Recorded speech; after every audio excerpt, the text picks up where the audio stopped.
身の行為、口の行為、心の行為で行った過ちが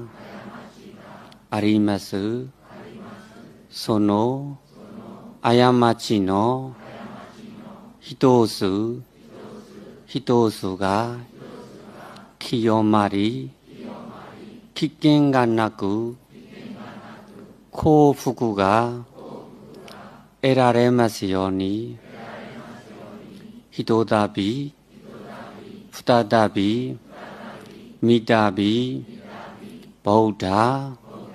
ဓမ္မ、သံဃの三宝と親たちの恩を感じて尊敬合唱して礼拝いたします。この礼拝によってすべての生き物をすべての生きとし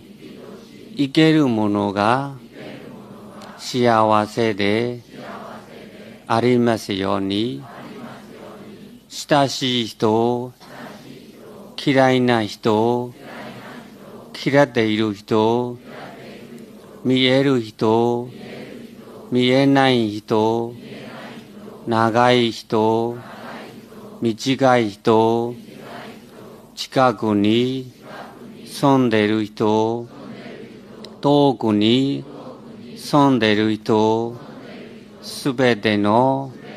生き物が幸せでありますように、すべての生き物の悩み、苦しみがなくなりますように、すべての生き物の願うことが叶えられますように、本日行われた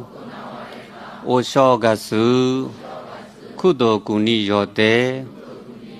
もろもろの命に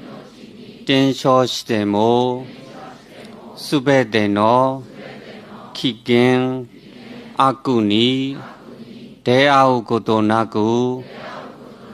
幸福が得られますように、そしてこの功徳を神々、神様をはじめとして下は空外まで残りがないように、一切の生きとし